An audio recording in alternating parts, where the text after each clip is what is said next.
Hey everyone, I just wanted to talk about prices. Why are prices so high? Why do you go on eBay?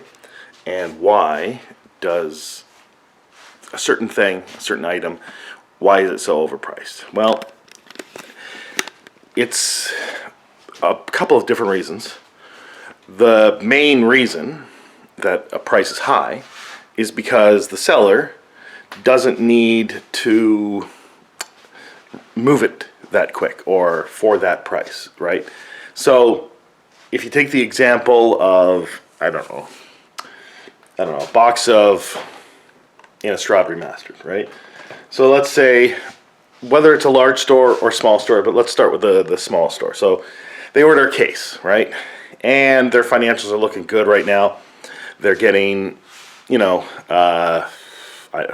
sold half the case already, right?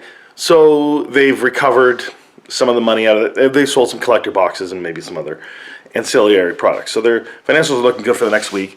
They don't have any orders coming in, so they don't need to sell it at below the market price, right?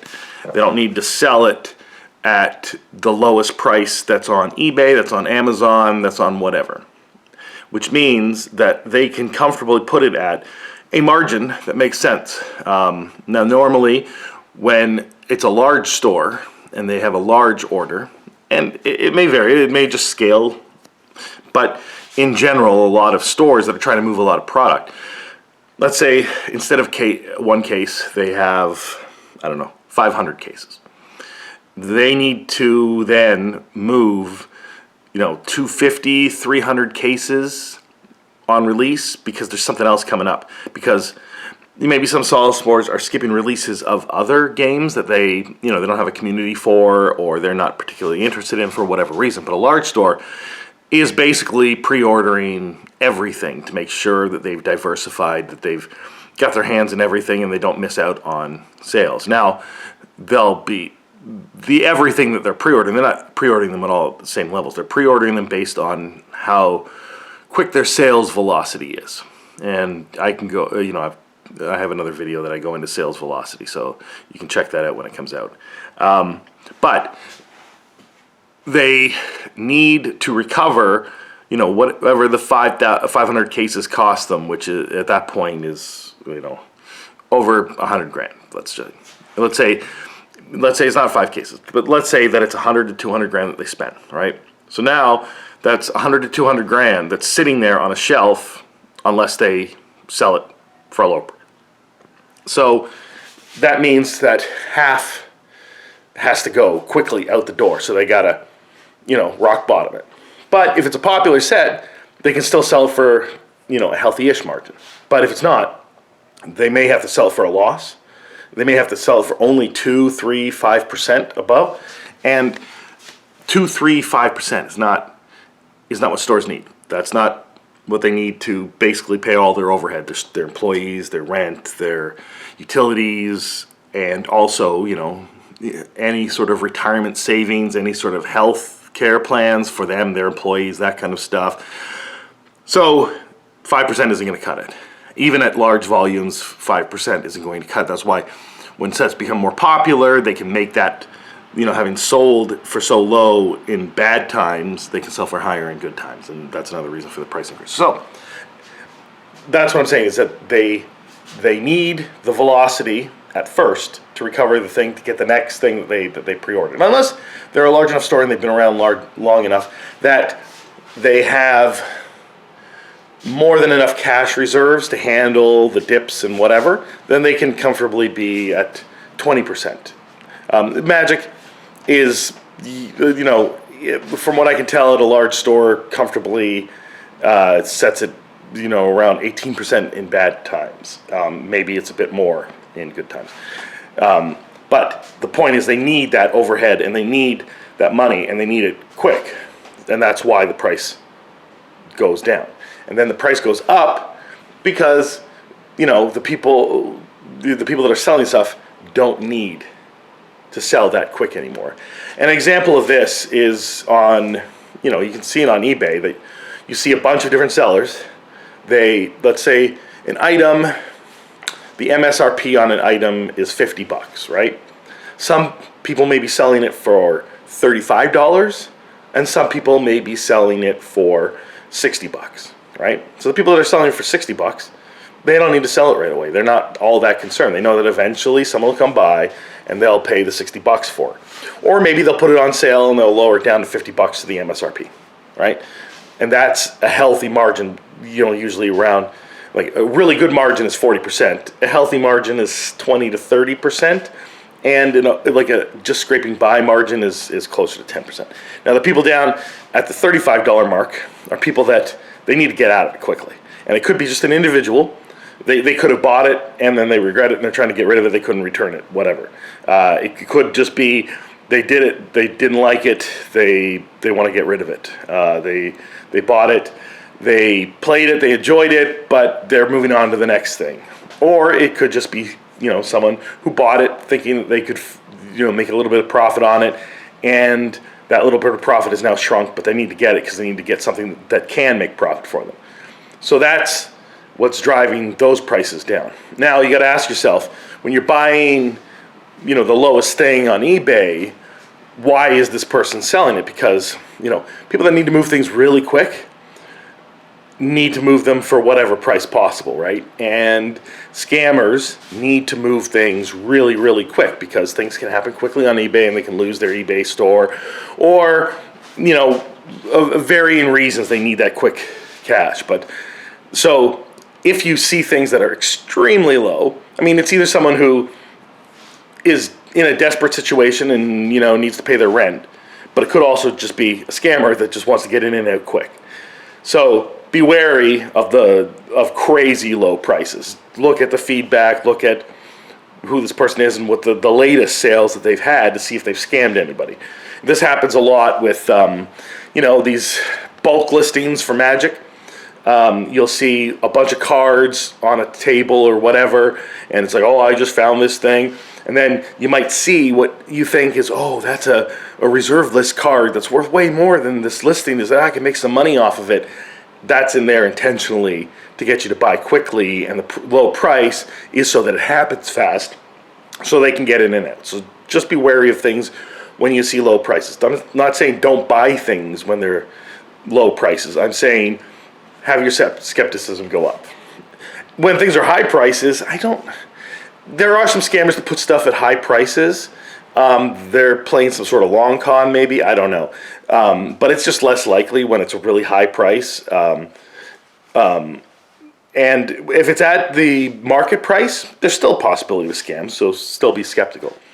But it's the high prices that I'm concentrating on in this video. And what the point is that how quickly someone needs to get rid of something.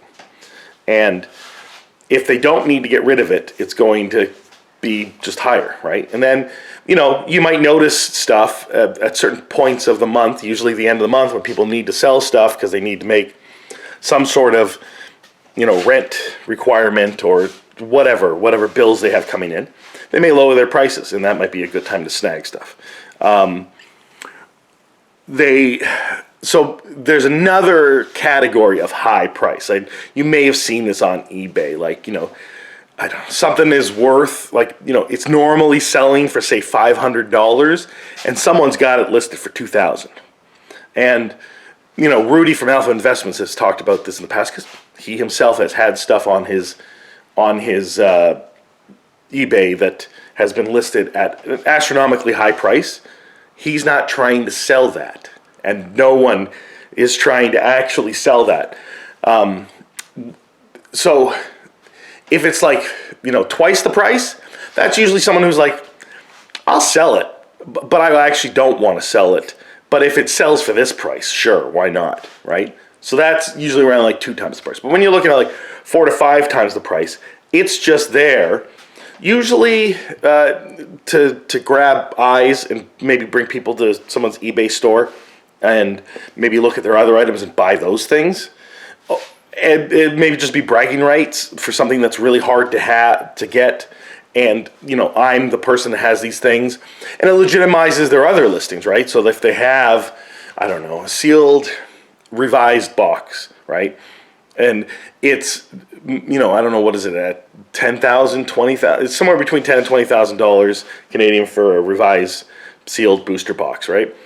And if they're selling it instead for 30, 40,000, either, they're remembering when it was much higher in, the peak of the market in 2021, and they're hoping that to come back, but they may just be driving people there, and then people see other revised things that they will buy, right?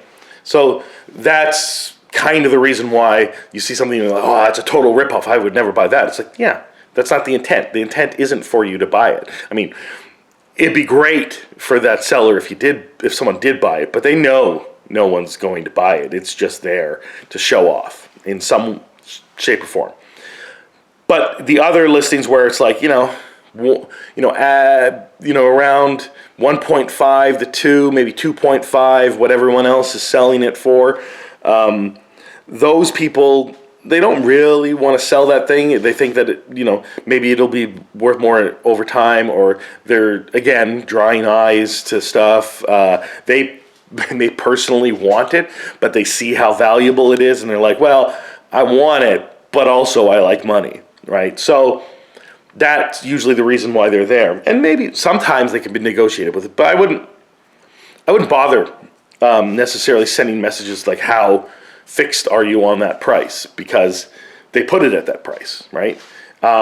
Usually people that are at the MSRP or the market average of what things are selling for, those people are a little bit more open to negotiation, and often they put best offers on their eBay sales. So I'd say that, you look at the stuff on eBay, and obviously you pay attention to their feedback, and same thing with Amazon. You look at the different prices and try to at least research more when prices are crazy low. It's great to get a great deal, but make sure that you're careful who you're buying that from, right? And if someone's selling something around what everyone else is selling it for, you can be a little less skeptical about it, because there are eBay protections and Amazon protections for consumers. So that's great, right? But the people that are selling it for rock bottom prices, yeah, you're protected on eBay and Amazon, but it can turn into a hassle from these scammers, right? So again, low prices, be skeptical, enjoy the low prices, but try to research something first, or a little bit more than you would if it's just at regular market price. Regular market price, you can be a bit more comfortable. Higher prices, there's still some skepticism, because there could be some long con scam going on. But for the most part, those high prices are just because the person selling it is comfortable. So you don't need to get mad at them because they got a high price and it's way above what everyone else is selling. There's other people selling the thing. Go buy from those people, right? And then if those people, they're not desperate to sell it, but they do see the prices drifting down, they may very well lower their prices. And also, if you see stores on eBay, right? They put their store name in their eBay. They're not allowed to say, hey, come shop at our store, because eBay doesn't want to be in the business of driving sales away from eBay.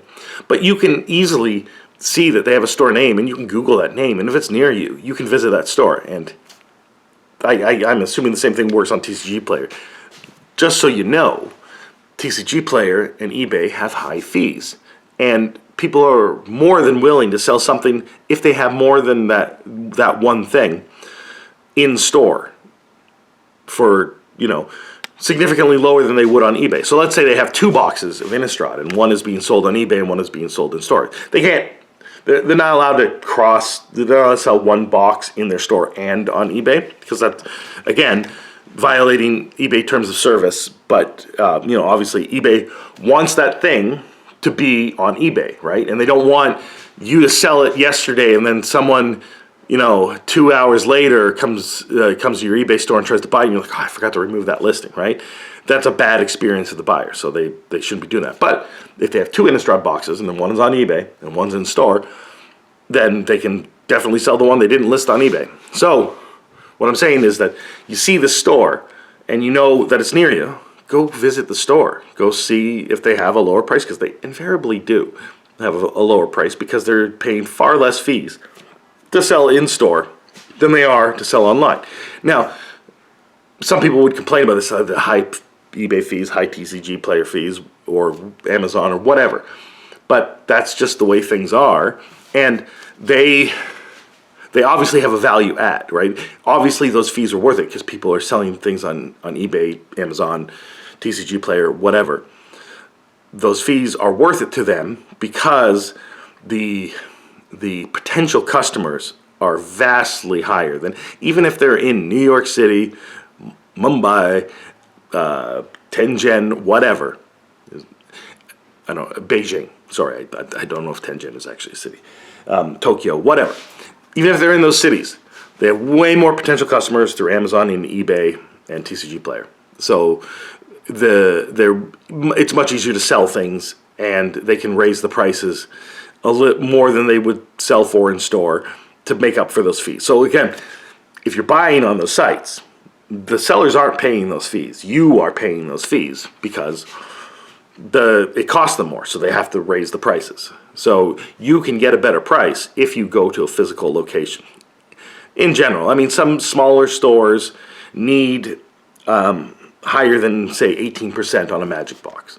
They need higher than 5% on a Magic Box. So they gotta charge 40%. So maybe if you go to a small mom and pop store, but that's the thing, is if you like that small mom and pop store and you like the people and you want to go in there and play and you want to, gather with Magic or Pokemon or Flesh and Blood or whatever it is, they're offering another value service that eBay, Amazon, Walmart, whatever, they're not offering those things. They're offering the product. That's it.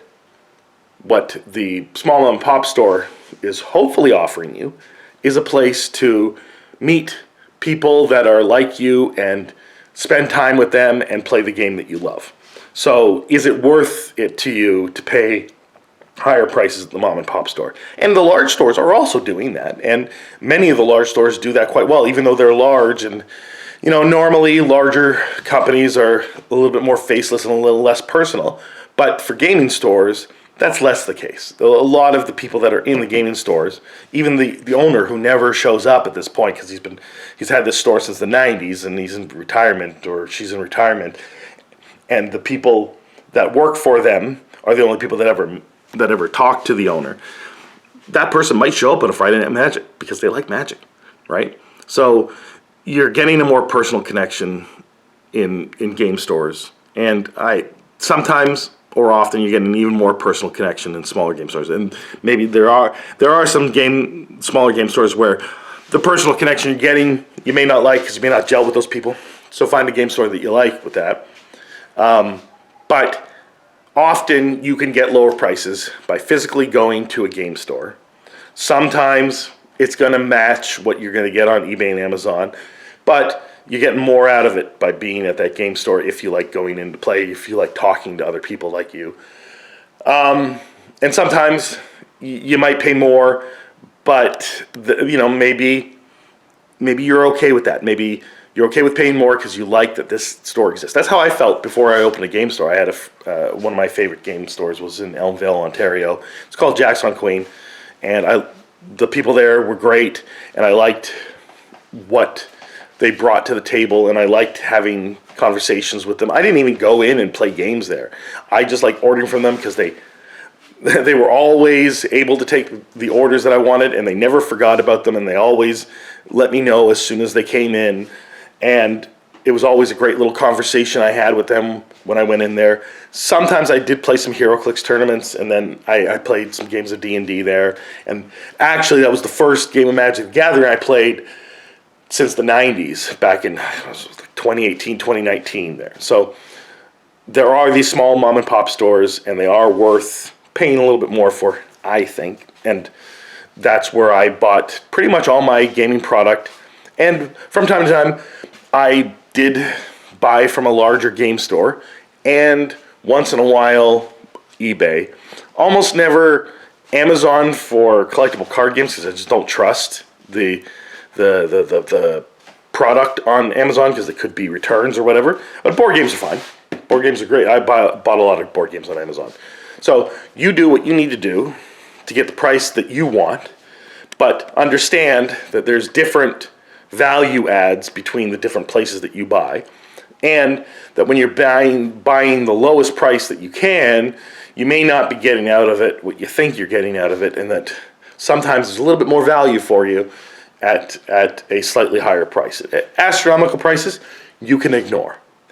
And you shouldn't get upset about it, so don't worry about it. And that's basically my explanation of why prices are high, why they're too high, and why you just shouldn't worry about it. So if you like this video, give me a like. If you dislike the video, give me a dislike. Tell me I'm terrible. And tell me, I don't know, if you got to the end of this video and you hate scalpers, call me a scalper. I'm not really a scalper, I just have a store. But, you know, it'll let me know you got to the end of the video even though you hate me. Thanks. Bye.